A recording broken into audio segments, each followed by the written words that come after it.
Selamat pagi Bapak Ibu yang dikasihi Tuhan. Shalom, damai sejahtera dalam nama Tuhan Yesus Kristus menyertai Bapak Ibu saudaraku semuanya. Tema renungan kita pagi hari ini adalah, apakah mau kaya? Bapak Ibu yang dikasihi Tuhan, yang terambil dari Efesus pasal 1 ayat 3. Terpujilah Allah dan Bapa Tuhan kita Yesus Kristus, yang dalam Kristus telah mengaruniakan kepada kita segala berkat rohani di dalam surga. Bapak yang kasih Tuhan, tentunya setiap orang pengen kaya, bukan?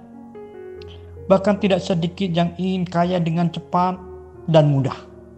Mereka pergi ke tempat-tempat tertentu untuk mencari pesugihan, saudara. Ada yang ke gunung-gunung, ke laut, ke hutan, ke makam. Apa yang mereka dapatkan?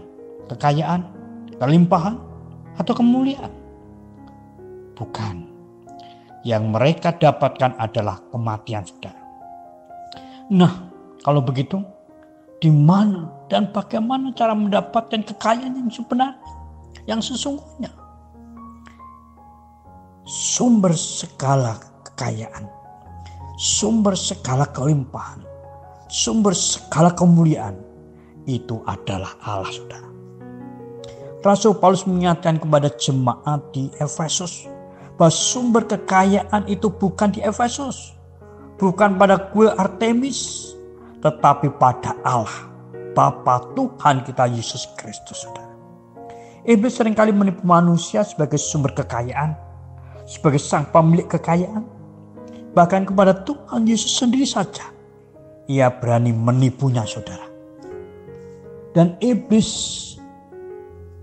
membawanya pula ke atas gunung yang sangat tinggi, dan memperlihatkan semua kerajaan dunia dengan segala kemegahannya.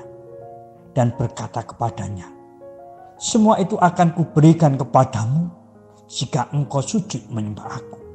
Matius 3 ayat 8 dan 9, saudara. Dan oleh bujuk rayu dan tipuan yang begitu hebat ini, ternyata banyak manusia yang tertipu dan berakhir pada kematian, saudara. Sabda Tuhan katakan, sebab kekayaan dan kemuliaan berasal daripadamu, dan engkau yang berkuasa atas segala-galanya. 1 Tawarik 29 ayat 12. Musa dalam Kejadian 1 dan 2 mengungkapkan bahwa alam semesta beserta dengan isinya, baik yang di atas maupun yang di bumi, yang di bawah di laut, diciptakan oleh Allah dan milik Allah saja. Bahkan kepada jemaat di Kolose, Rasul Paulus menyatakan bahwa segala sesuatu yang ada di surga dan yang ada di bumi, yang kelihatan dan yang tidak kelihatan, baik singgasana maupun kerajaan, baik pemerintah maupun penguasa, diciptakan oleh Dia dan untuk Dia. Menjadi jelas bagi kita semua bahwa sumber kekayaan, sumber kelimpahan, sumber kemuliaan bukanlah di gunung, bukanlah di laut, bukan di hutan, bukan di makam, bukan pada setan, iblis, tetapi sumber segala kekayaan, sumber segala kelimpahan, sumber segala kemuliaan itu hanya ada pada Allah saja. Oleh karena itu Bapak Ibu dan kasih Tuhan, jika kita ingin memiliki kekayaan, jika kita ingin memiliki kelimpahan, jika kita ingin memiliki kemuliaan, datanglah kepada Allah, sang pemilik segala kekayaan dan kemuliaan serta kelimpahan itu.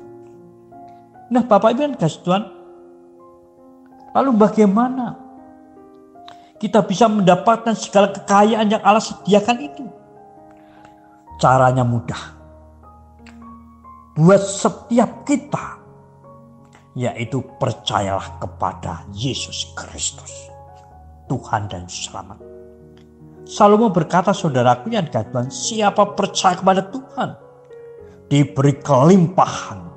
Amsal 28 ayat 25. Dan Rasul Paulus memberitahukan kepada jemaat di Efesus, harta kekayaan yang Allah beri kepada setiap orang yang mau menerima, yang mau percaya kepada Yesus Kristus. Harta kekayaan yang tiada pernah habis yang tersimpan di surga. Terpujilah Allah dan Bapa Tuhan kita Yesus Kristus yang telah mengaruniakan kepada kita segala berkat rohani di dalam surga. Berkat-berkat surgawi yang akan membawa kita kepada hidup dalam damai sejahtera, hidup penuh dengan sukacita dan hidup penuh dengan kelimpahan kasih. Untuk bisa menikmati segala berkat jasmani yang Allah sediakan, yang akan mampu menghancurkan segala kekhawatiran. Kita harus memiliki berkat rohani dulu, saudara. Tuhan Yesus bersabda kepada setiap kita yang khawatir akan hidup ini, yang berkaitan dengan harta kebendaan, harta jasmaninya. Tuhan bersabda, carilah dahulu kerajaan Allah dan kebenarannya, maka semua itu akan ditambahkan kepadamu. Matius 6 ayat 33. Ketika kita telah menjadi miliknya Allah, ketika kita telah menjadi umat tebusannya, ketika kita telah menjadi ahli waris kerajaannya, segala berkat, segala kekayaan di surga dan di bumi diberikan Allah kepada setiap kita. Tuhan Yesus memberkati. Selamat pagi, selamat beraktivitas. Tetap jaga kesehatan, jaga jarak, cuci tangan pakai sabun, saudaraku. Senantiasa bersukacita dan bersyukurlah selalu. Tuhan memberkati. Amin.